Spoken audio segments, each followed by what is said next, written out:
EP. ജയരാജന്റെ വിശദീകരണത്തിലേക്ക് ആദ്യം തന്റെ രാഷ്ട്രീയം ഒരു ദിവസം ഒരാളെ കാണുമ്പോൾ മാറുന്നതല്ല എന്ന് ഇ.പി. ജയരാജൻ മാധ്യമങ്ങളോട്.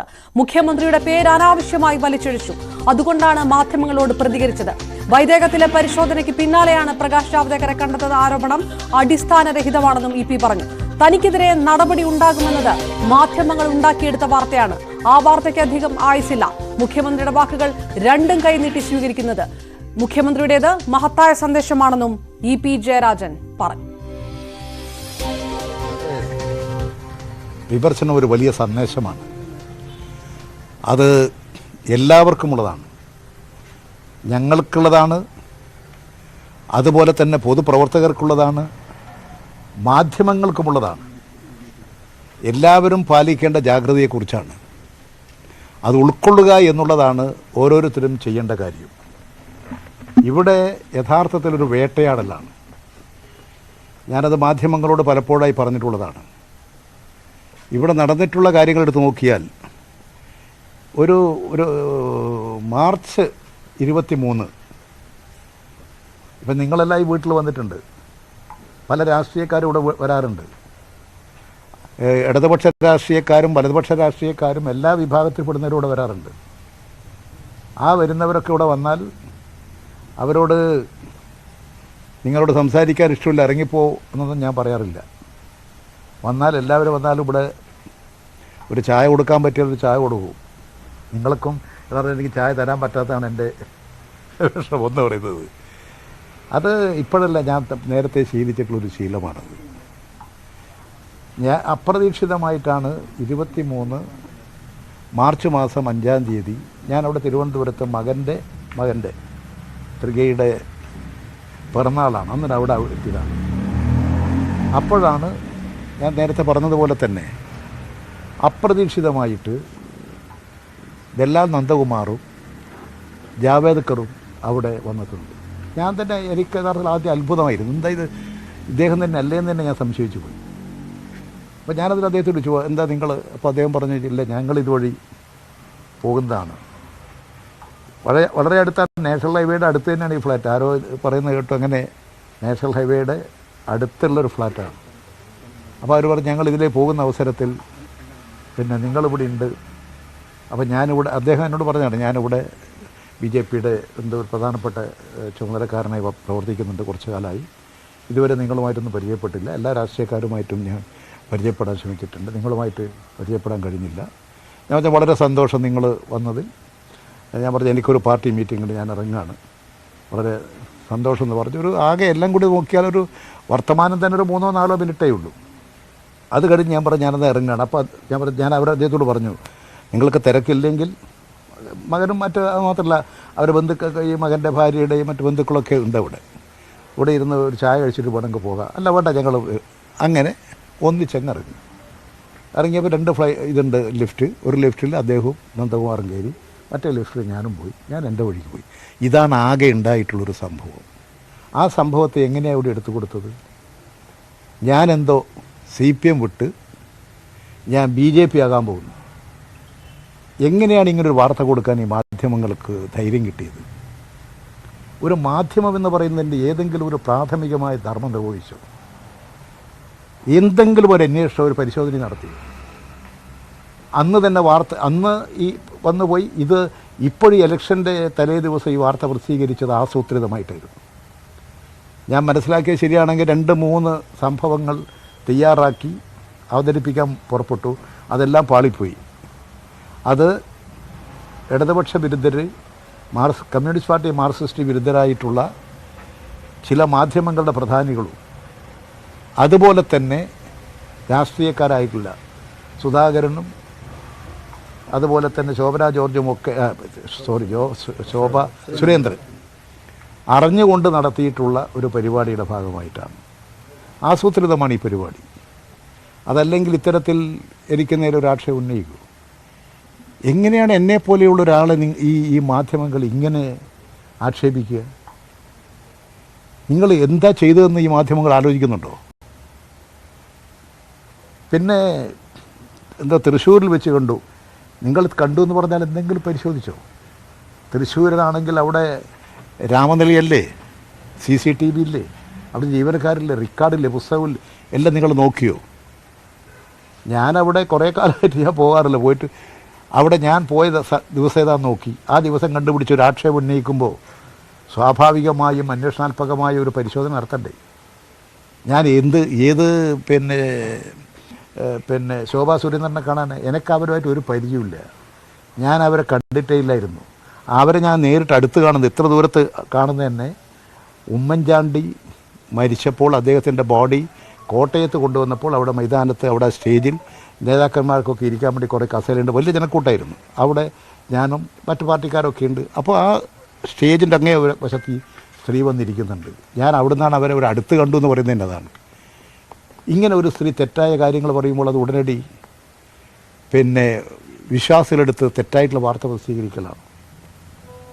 എന്തെങ്കിലും വാർത്ത പറയുമ്പോൾ ഉടനടി അത് വാർത്ത പ്രസിദ്ധീകരിക്കലാണ്. സത്യത്തിൻ്റെ ഒരു അംശമെങ്കിലും ഉണ്ടോ എന്ന് നോക്കണം. സുധാകരൻ പറയുന്നത് ഗൾഫിലാണ് ഗൂഢാലോചന. ഗൾഫിലാ ഗൂഢാലോചന സുരേന്ദ്രൻ പറഞ്ഞാൽ, അല്ല സുധാകരൻ പറഞ്ഞാൽ പരിശോധിക്കണ്ടേ? ഞാൻ ഗൾഫ് പോയിട്ട് എൻ്റെ വർഷത്രയായി. ഞാൻ മന്ത്രിയായിരുന്ന അവസരത്തിലാണ് അവിടെ പോയത്.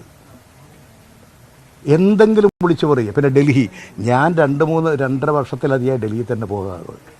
ആകെ ഞാൻ ഡൽഹി പോയി എന്ന് പറയുന്നത് നമ്മുടെ MLA മാരും മന്ത്രിമാരും ഡൽഹിയിൽ സമരം നടന്നപ്പോൾ ആ സമരത്തിൽ പങ്കെടുക്കാൻ വേണ്ടിയിട്ട് പോയതാണ്. ഒരു 2.5 കൊല്ലത്തിനുള്ളിൽ ഞാൻ ഡൽഹിയിൽ പോയത്. എന്തെങ്കിലും ഒരു വാർത്ത പറയുമ്പോൾ ഉടനടിക്ക് വാർത്ത കൊടുക്കലാണ്. എന്നെപ്പോലെ ഒരാളെ കൊടുക്കുമ്പോൾ അത് എന്തെങ്കിലും സത്യമുണ്ടെന്ന് നോക്കണ്ടേ? അപ്പോൾ വ്യക്തിഹത്യ നടത്താൻ, ബ്ലാക്ക് മെയിൽ ചെയ്യാൻ, രാഷ്ട്രീയത്തെ നശിപ്പിക്കാൻ, ഇത്തരത്തിലുള്ള ആളുകളെ പ്രോത്സാഹിപ്പിക്കാൻ ഈ മാധ്യമങ്ങൾ ചെയ്യുന്നത് ശരിയായ ധർമ്മമാണോ? നിങ്ങൾ ആലോചിച്ച് നോക്ക്. എന്നെക്കുറിച്ച് നിങ്ങൾ കൊടുത്തിട്ടുള്ള വാർത്തയിൽ എന്തെങ്കിലും സത്യമുണ്ടെന്ന് നിങ്ങൾ കൊടുത്തോളൂ, പ്രസിദ്ധീകരിച്ചോളൂ. എന്നെക്കുറിച്ച് നിങ്ങൾ വൈകുന്നേരത്തെ ചർച്ചയിൽ അവതാരകൻ തന്നെ അവതരിപ്പിക്കുന്നത് ഞാൻ കണ്ടു. നിങ്ങൾ അന്വേഷിച്ചിട്ട് ഞാൻ അങ്ങനെ ഉണ്ടെങ്കിൽ നിങ്ങൾ കൊടുത്തുകൊള്ളൂ, തെളിവുണ്ടെങ്കിൽ നിങ്ങൾ പ്രസിദ്ധീകരിക്കത്. പിന്നെ എന്ത് അടിസ്ഥാനത്തിലാണ് ഇങ്ങനെ ഒരു വാർത്ത കൊടുത്ത് ഇപ്പോൾ 2 ദിവസമായിട്ട് അതിന് ശേഷം എന്താ പ്രധാനം? എന്തിനാണ് രാവിലെ ഇത് പറഞ്ഞത്? തലേന്ന് രാത്രി വൈകുന്നേരം മുതൽ ഇത് പറഞ്ഞിട്ട് അത് നിഷേധിക്കാത്ത എന്തുകൊണ്ട്? ഞാൻ ഏഷ്യാനെറ്റിൻ്റെ അവതാരകൻ ഞാൻ കേട്ടു. ഇതുവരെ നിഷേധിച്ചിട്ടില്ലല്ലോ. അതായത് ഈ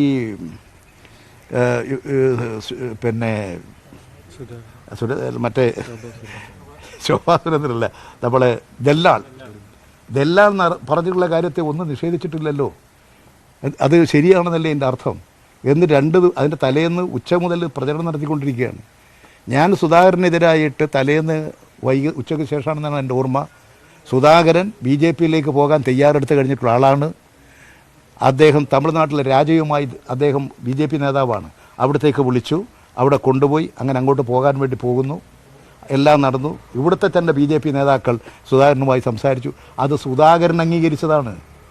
അത് ശരിയായിരുന്നു എന്ന് സുധാകരൻ പറഞ്ഞതാണ്. അതുകൊണ്ട് ആ സുധാകരൻ BJP-യിലേക്ക് പോകാൻ പോകുന്നു ഞാൻ പറഞ്ഞു. അതിന് 1 മണിക്കൂർ കഴിയുമ്പോൾ കൗണ്ടറായിട്ട് ഞാൻ തന്നെ BJP-യിലേക്ക് പോകുന്നു എന്ന് വാർത്ത കൊടുക്കുന്നത് എന്ത് ധാർമ്മികതയുടെയും സത്യത്തിൻ്റെയും വശമായിട്ടാണ്? എന്താ നിങ്ങളുടെ കൈവശത്തിനുള്ളത്? ഇങ്ങനെ ഒരാളെ കണ്ടാൽ ഉടനടി രാഷ്ട്രീയം, എൻ്റെ രാഷ്ട്രീയമൊക്കെ അങ്ങനെ ഒരു ദിവസം ഒരാളെ കാണുമ്പോൾ അങ്ങ് മാറിപ്പോകുന്നതാണോ? നിങ്ങൾ ആലോചിക്കണ്ടേ എന്താ അതിൻ്റെ ലക്ഷ്യം? കമ്മ്യൂണിസ്റ്റ് പാർട്ടിയും മാർക്സിസ്റ്റിനെയും ഇടതുപക്ഷ പ്രസ്ഥാനത്തെയും അത് തകർക്കുക എന്ന ലക്ഷ്യം വെച്ചുകൊണ്ട് നടത്തിയിട്ടുള്ളൊരു നടപടിക്രമങ്ങളാണ്. അതിൽ അനാവശ്യമായിട്ട് തന്നെ മുഖ്യമന്ത്രിയുടെയൊക്കെ പേരൊക്കെ വലിച്ചെടുക്കുക. അതുകൊണ്ടാണ് മുഖ്യമന്ത്രിയുടെയൊക്കെ പേരൊക്കെ അനാവശ്യമായി വലിച്ചെടുക്കുന്നതുകൊണ്ടാണ് ഞാൻ പിറ്റേ ദിവസം രാവിലെ തന്നെ പറഞ്ഞത്. രാവിലെ ഞാൻ പറഞ്ഞിരിക്കുന്ന കാര്യം അത് പറഞ്ഞില്ലായിരുന്നെങ്കിൽ പത്രക്കാരനോട് ചോദിച്ചു, ഇങ്ങനെ പറഞ്ഞിട്ടുണ്ടല്ലോ, നിങ്ങൾ നിഷേധിച്ചില്ലല്ലോ. നിഷേധിച്ചില്ലെങ്കിൽ നിങ്ങളെ വാർത്ത എന്താ? നിഷേധിച്ചില്ല, അത് ശരിയാണ്. ഇല്ലെങ്കിൽ നിഷേധിക്കേണ്ടതായിരുന്നില്ലേ? അത് മറച്ചു വെച്ചു, പറഞ്ഞില്ല, നിങ്ങൾ വാർത്ത കൊടുക്കും. അത് കൊടുക്കാതിരിക്കാൻ എന്താ? ഉള്ള സത്യങ്ങൾ പറഞ്ഞേക്കാം. ആ സത്യങ്ങൾ പറഞ്ഞു. അതാ ഉണ്ടായിട്ടുള്ള കാര്യം. താങ്കളെക്കുറിച്ച് ഇപ്പം ഇവരൊക്കെ പറഞ്ഞ കാര്യങ്ങളാണ് റിപ്പോർട്ട് ചെയ്യുന്നത്. ഇന്നയാണ് പറഞ്ഞതെന്നുള്ളതാണ് പറയുന്നത്. അപ്പോൾ അതിൽ താങ്കൾ വിശദീകരണം നമ്മൾ ചോദിക്കുന്നുണ്ട്. ഇപ്പോൾ ദല്ലാളിൻ്റെ കൂടെയാണല്ലോ ജാവ്ദേക്കർ വന്നത്. ഈ ദല്ലാളൊരു ഫ്രോഡാണ്, ഇയാളുടെ ഒരു ചുരുക്കോ അങ്ങനെ. നിങ്ങൾ ആദ്യം നോക്കേണ്ടത് കേന്ദ്രമന്ത്രിയായിരുന്ന ആളാണ് ജാവേദ്കർ, BJP-യുടെ ദേശീയ നേതാവാണ്. എങ്ങനെ വന്നു നിങ്ങൾ ആദ്യം ആലോചിക്കും. അതല്ലേ നിങ്ങൾ ആദ്യം ആലോചിക്കേണ്ടത്. നിങ്ങൾ ചോദിച്ചു ആരെങ്കിലും? അതാണ് നിങ്ങൾ ചോദിക്കേണ്ടത്. ഇത്തരത്തിലുള്ള ഒരു സംഭവങ്ങളെയും ഞങ്ങൾ പ്രോത്സാഹിപ്പിക്കാറില്ല. ഞങ്ങൾ അത്തരം ആളുകളെ അമിതമായി വിശ്വസിക്കാറില്ല. ഞങ്ങളുടെയൊക്കെ പലരും വരും, കാണും, വർത്തമാനം പറയും. ഞാൻ പൊതുവെ വരുന്നവരെ വളരെ പറഞ്ഞു വിടാറില്ല. ഏത് ആളുകൾ ചിലപ്പോൾ വളരെ സത്യസന്ധമായിട്ടുള്ള പരാതിയായിരിക്കും, കേൾക്കും. അപ്പോൾ ഇത് തെറ്റായിട്ടുള്ള കാര്യങ്ങൾ പ്രചരിക്കുമ്പോൾ അതൊന്നും കേൾക്കണ്ടേ? ഇപ്പം ഞാൻ ഇന്നിപ്പോൾ നമ്മുടെ മാതൃഭൂമിയിൽ ഒരു വാർത്ത കണ്ടു. അവരിപ്പോൾ ഇത് ട്രോൾ അടിച്ചുകൊണ്ട് വൈദികം അവിടെ ഇൻകം ടാക്സ് റെയ്ഡ് നടന്നു. ആ റെയ്ഡ് നടന്നത് മാർച്ച് മാസം 1-ാം തീയതി. അതുകൊണ്ടാണ് 5-ാം തീയതി ജാവേദ്കറെ കണ്ടത്. അവിടെ ഇന്ന് വരെ ഒരു ഇൻകം ടാക്സ് റെയ്ഡും ഉണ്ടായിട്ടില്ല. റെയ്ഡ് നടത്തിയിട്ട് കാര്യം എന്താണെന്ന്? അവിടെ ഇൻകം വേണ്ടേ? അവിടെ നിർമ്മാണ പ്രവർത്തനങ്ങൾ നടന്നുകൊണ്ടിരിക്കുന്നു. ഒരു ഷെയർ കമ്പനി നമ്മൾ നെറ്റിൽ നോക്കിയാൽ അതിൻ്റെ എല്ലാ വിവരങ്ങളും ഇല്ലേ? ഏതിനെക്കുറിച്ചാണ് വിവരം ഇല്ലാത്തത്? അത് നടത്തുന്നത്, അതിൻ്റെ മാനേജ്മെൻറ്റ്, ചികിത്സാ കാര്യങ്ങൾ ചെയ്യുന്നത് ഈ പ്രൊഫഷണലായിട്ടൊരു കമ്പനിയാണ്. ആ കമ്പനി അവരെക്കുറിച്ച് എല്ലാ വിവരങ്ങളും നെറ്റിൽ കിട്ടൂലേ? ഈ കാര്യങ്ങളെല്ലാം അറിഞ്ഞിട്ട് പോലും അത് ഒന്ന് നിങ്ങൾ നെറ്റിൽ നോക്കി അപ്പം തന്നെ ഇവർ കമ്പനി ആരൊക്കെ അതിൻ്റെ ആൾ, അതിൻ്റെ ഷെയർ എന്ത്, വ്യക്തതല്ലേ? അതൊക്കെ പരിശോധിക്കാനുള്ള സംവിധാനം ഇവിടെ ഉണ്ടാകുമ്പോൾ എന്തിനാ ഇത്തരത്തിലുള്ള അടിസ്ഥാനരഹിതമായ കാര്യം? ഞാനുമായിട്ട് എൻ്റെ ഭാര്യ അതിലൊരു ഷെയർ ഹോൾഡറാണെന്നുള്ളത് ശരിയാണ്. ഞാനത് മറച്ചു വെച്ചിട്ടില്ലല്ലോ. എനിക്ക് മറച്ചു വെക്കേണ്ട കാര്യമില്ല. അവരത് ഇൻവെസ്റ്ററാണ്. ശരിയായ വഴിയിൽ അതിലുള്ള എല്ലാ പൈസയും ശരിയായ വഴിയിൽ വന്നിട്ട് പൈസ എവിടെയുള്ളൂ. അവിടെ വലിയ ഇൻവെസ്റ്റ്മെൻ്റ് ഒന്നുമില്ല. അത് ആർക്ക് പോയി പരിശോധിച്ച് അതൊക്കെ ഇൻകം ടാക്സ് ആയിരുന്നില്ല. ഈ രജിസ്ട്രാർ ഓഫ് സൊസൈറ്റീസ് തന്നെ നോക്കുന്നതാണ്. അത് ചാരിറ്റബിൾ, അത് ഇതിൻ്റെ ഓഡിറ്റർമാർ പരിശോധിക്കുന്നതാണ്. ചാർട്ടേഡ് അക്കൗണ്ടൻറ്റ് നോക്കിയിട്ട് സ്റ്റേറ്റ്മെൻറ്റ് കൊടുക്കുന്നതാണ്. ഇങ്ങനെയുള്ളൊരു സ്ഥാപനത്തെ കുറിച്ചിട്ട് ഒന്നൊരു കഥ ഒപ്പിക്കില്ലേ? കഥ ഒപ്പിക്കാൻ കണ്ടുപിടിച്ചിരിക്കുന്നത് ഇത് 5-നാണ്, മറ്റേത് മാർച്ച് 1-നാണ്. ഇരിക്കട്ടെ, ഒരു പാലം ഇതിൻ്റെ മേലെ ചാർത്തി കൊടുക്കുക. അങ്ങനെ ഒരു പത്രധർമ്മം ഉണ്ടോ? ഒരു വാർത്ത കൊടുക്കാൻ പാടുണ്ടോ? നിങ്ങൾ ഉള്ളത് കൊടുത്തോളൂ. നിങ്ങൾ കൊടുക്കുന്നതിലേ ഞങ്ങൾക്ക് ആയിരിക്കാം എതിർപ്പുള്ളത്. ഈ അടിസ്ഥാനരഹിതമായ വാർത്തകൾ കൊടുത്ത് വാർത്ത പ്രചരിപ്പിക്കുന്നത് എന്തിനു വേണ്ടിയാണ്? മുഖ്യമന്ത്രി പറഞ്ഞ ഉൾപ്പെടെ കൂട്ടുകെട്ടിൽ ജാഗ്രത ഉണ്ടായില്ല എന്നുള്ള വിമർശനം അംഗീകരിക്കുന്നുണ്ടോ? അത് മുഖ്യമന്ത്രി പറഞ്ഞത് അംഗീകരിക്കുന്ന ഒരാളാണ് ഞാൻ. മുഖ്യമന്ത്രി എനിക്ക് നൽകിയിട്ടുള്ള ഉപദേശം ഞാൻ 2 കൈയും നീട്ടി സ്വാഗതം ചെയ്യുന്ന ഒരാളാണ്. എന്ന് മാത്രമല്ല, അത് അദ്ദേഹം എന്നോട് മാത്രം ഈ സമൂഹത്തോട് നൽകിയിട്ടുള്ള മഹത്തായൊരു സന്ദേശമാണത്. മാധ്യമക്കാരോടും കൂടെ സന്ദേശമാണത്. നിങ്ങളും ഇത്തരം കൂട്ടുകെട്ടുകളും സംഭവങ്ങളിലേക്കും നിങ്ങളും ആകർഷകരായി പോകരുത്. സാമ്പത്തികമായിട്ട് നിങ്ങളെയൊക്കെ ചൂഷണം ചെയ്യാൻ പലതരത്തിലുള്ള വിഷമങ്ങൾ ഉപയോഗിച്ച് വട്ടം കറങ്ങി നടക്കുന്നവരുണ്ട്. അതിലൊന്നും നിങ്ങൾ കുടുങ്ങിപ്പോകരുത് എന്നുള്ള മഹത്തായൊരു സന്ദേശമാണത്. അതെല്ലാവർക്കുമുള്ള സന്ദേശമാണ്. രാഷ്ട്രീയക്കാർക്കും പൊതുരംഗത്ത് പ്രവർത്തിക്കുന്നവർക്കും മാധ്യമരംഗത്ത് പ്രവർത്തിക്കുന്നവർക്കും എല്ലാമുള്ള മഹത്തായൊരു സന്ദേശമാണ് മുഖ്യമന്ത്രി നൽകിയത്. ആ അടിസ്ഥാനത്തിലാണോ കണ്ടത്? നിങ്ങൾ എപ്പോഴും നോക്കിയാലും അതിൻ്റെ വസ്തുതാപരമായ കാര്യങ്ങളിലേക്ക് നിരീക്ഷിക്കുന്നില്ലല്ലോ. വേറെ വഴിയിലല്ലേ നോക്കുന്നത്? ആ നോക്കുന്നതാണ് തെറ്റായിട്ടുള്ള സമീപനം. അതുകൊണ്ട് ശരിയായ നിലയിൽ മാധ്യമങ്ങൾ സത്യസന്ധമായ വാർത്തകൾ കൊടുക്കണം. സത്യസന്ധമായി കൊടുക്കുന്ന കാര്യത്തിൽ ആർക്കും എതിർക്കാൻ സാധിക്കില്ല. വസ്തുനിഷ്ഠമായിരിക്കണം. ഒറ്റ കാര്യം കൂടി ചോദിച്ച് അവസാനിപ്പിക്കാം. ഈ നന്ദകുമാർ വന്നതൊരു ട്രാപ്പിൻ്റെ ഭാഗമാണെന്ന് ഇപ്പം തിരിച്ചറിയുന്നുണ്ട്. അല്ല, ഞാൻ തന്നെ ചില കാര്യങ്ങൾ പറഞ്ഞിട്ടുണ്ട്. എന്നെ പറ്റിക്കാൻ ഇതുവരെ കഴിഞ്ഞിട്ടില്ല. ചിലപ്പോൾ മിസ്ഗൈഡ് ചെയ്യാൻ വേണ്ടി എന്നെ പറ്റിക്കാൻ കഴിഞ്ഞിട്ടില്ല. അതെനിക്ക് ഉറപ്പിച്ച് പറയാൻ സാധിക്കും. എന്നെ വഞ്ചിക്കാനോ ചതിക്കാനോ പറ്റിക്കാനോ കഴിഞ്ഞിട്ടില്ല. അതുകൊണ്ട് അദ്ദേഹം അതിനൊന്നും ശ്രമിക്കാത്ത ആളാണെന്നൊന്നും ഞാൻ കണക്കാക്കുന്നില്ല. പക്ഷെ ഞാൻ എൻ്റെ ബുദ്ധിയും കഴിവും ശക്തിയും കൊണ്ട് ഇത്തരത്തിലുള്ളതിനെല്ലാം പ്രതിരോധിക്കാൻ ജാഗ്രതയോടുകൂടി പരമാവധി ശ്രമിക്കാറുണ്ട്. പിന്നെ നമ്മളൊക്കെ മനുഷ്യരല്ലേ, ഒരുപാട് ശരി ചെയ്യുമ്പോൾ കുറച്ച് തെറ്റൊക്കെ പറ്റിയേക്കാം. ആ തെറ്റ് മനസ്സിലാക്കിയാൽ അത് തിരുത്തി പോകുക എന്നുള്ളതാണ് മനുഷ്യർ ചെയ്യുന്ന കാര്യം. അതാണ് ഞാനും ചെയ്യുന്നത്. അതുകൊണ്ട് ഇത് ഒരാൾ മാത്രമല്ല, ഞാനത് യാദൃച്ഛികമായിട്ട് അത് പറഞ്ഞത്, എന്നെ ഒരു ട്രാപ്പിൽ ഒരു പ്രധാനപ്പെട്ട ഗൂണ്ടാ കേന്ദ്രത്തിൽ എത്തിച്ചിരുന്നു. ആ ഗൂണ്ടാ കേന്ദ്രം ഞാൻ രക്ഷപ്പെട്ടത് മഹാഭാഗ്യം കൊണ്ടാണ്. അവിടെ എത്തിയപ്പോഴാണ് എനിക്ക് മനസ്സിലായത് ഞാൻ അബദ്ധത്തിൽ ഒന്നും. എനിക്കവിടെ പോയപ്പോൾ ഒരു ഷാള്, അപ്പോൾ അവിടെ നോക്കുമ്പോൾ കുറേ ആളുകൾ ഇങ്ങനെ നടക്കുന്നത് കണ്ടപ്പോൾ തന്നെ ഇത് അബദ്ധത്തിലാണ് ഞാനുള്ളതെന്ന് മനസ്സിലായി. ആ ഷാള് അകത്തെ വിളിച്ച് അപ്പം തന്നെ ഞാനെന്ത് ചെയ്തു മനസ്സിലായി, ഈ ഷാളങ്ങ് മാറ്റി ഞാൻ അപ്പം തന്നെ വണ്ടി കയറി രക്ഷപ്പെട്ടു. ഇങ്ങനെയൊക്കെ ഒരുപാട് അനുഭവങ്ങൾ എനിക്കുണ്ട്. ഈ കൂടിക്കാഴ്ച പാർട്ടി അറിയിച്ചിട്ടില്ല.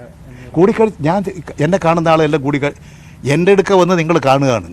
ഇത് പാർട്ടി നിർദ്ദേശിച്ച കൂടിക്കാഴ്ചയല്ല, ഞാൻ അങ്ങോട്ട് പോയി കാണുന്ന കൂടിക്കാഴ്ചയല്ല. എന്നെ കാണാൻ ഒരാൾ വരുന്നു, നിങ്ങളെല്ലാവരും ഇപ്പോൾ വന്നിട്ടുണ്ട്, ഞാനത് പാർട്ടിയിൽ റിപ്പോർട്ട് ചെയ്യണോ? ഞാൻ ചോദിക്കുന്നത്, ഈ കാണുന്ന ആളത് മുഴുവൻ പാർട്ടിയിൽ റിപ്പോർട്ട് ചെയ്യേണ്ട കാര്യം എന്താ? ആരെല്ലാം വരുന്നു? ഞാൻ പറയും, ഈ തെരഞ്ഞെടുപ്പിൻ്റെ ഘട്ടങ്ങളിൽ തന്നെ ആരൊക്കെ വന്നിട്ടുണ്ട്, ഏതെല്ലാം പാർട്ടിക്കാർ വന്നിട്ടുണ്ട്? അത് ഈ വരുന്നത് പാർട്ടികൾ റിപ്പോർട്ട് ചെയ്യേണ്ട. ഇവിടെ നയപരമായ പ്രശ്നമോ രാഷ്ട്രീയമായ പ്രശ്നങ്ങളോ ഒന്നും ചർച്ച ചെയ്യുകയോ കൈകാര്യം ചെയ്യുകയോ ചെയ്യുന്നില്ല.